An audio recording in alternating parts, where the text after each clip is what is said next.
Dame in gospodje, reporter Milan, sem ponovno na sedi resnice. Zagotovo poznate primer, ko so mnoge državljanke Slovenije nakazovale nekatere tudi kar občutna sredstva prevarantom, ki so lovili njihovo samoto in osamljenost iz Turčije in drugih držav. No, zato sem se odločil, da to raziščem končno in dam dokončne odgovore. Imam dva zanimiva gosta, tukaj smo v avli ene od mariborskih bank in gospa Irena, vodja mednarodnih transakcij ste vi, gospa Irena, in vi ste pravzaprav tisti, ki ste to ugotovili. vodja poslovanja z mednarodnimi transakcijami, ne, zdaj vodim, mislim se. Ja, hvala, da ste me popravili. Torej, vi ste praktično to ugotovili. Samo malo, nismo zdaj mi goljufije odkrili, mi smo samo opazili povečan promet v tej smeri. Najprej smo mislili, da gre pa za rezervacijo dopusta, tako vsako leto, ampak smo pol videli, da gre za ta osebna nakazila in smo postali pozorni, ja. Ampak gledajte, mi zdaj tu nimamo nekih vzvodov, da bi mi ukrepali, pa rekli, čujte, ne morete nakazati, ne, šele pol po poročilu policije smo mi to pač dalje predali. Pač se, tako ste rekli, šlo je za nakazovanje v Turčijo, pač te malo bolj osamljene, ne vem, gospe, ti gospodje so jih po domače nasrali, jaz zdaj imam svoje mnenje o tem, ne.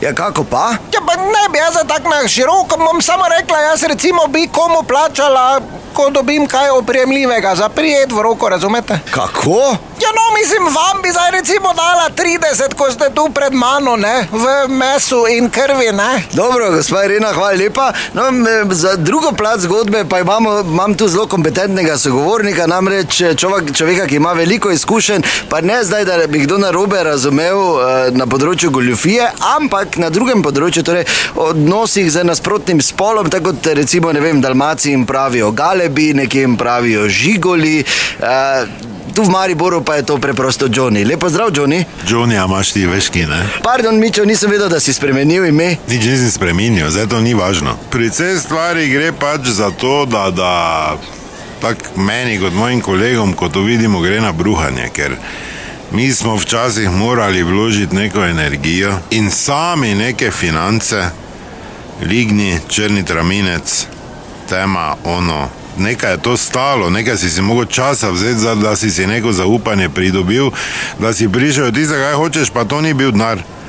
Danes pa na podlagi teh butastih serij moraš imeti samo 6 slik od njega srednje lepega Turka, 2 sliki malo bolj megleni od srednje razvitega spolnega organa in to lepo malo zgodbo napleteš, pošiljaš, pa 200-300 evrov tako dobiš. Mislim, kam smo mi prišli? Ker te online prevare jaz sploh ne štejem neke dosežke. Dosežek je, gledajte, samo moment vam pokažem. Gospa Irena! Gospa Irena! Ja, prosim!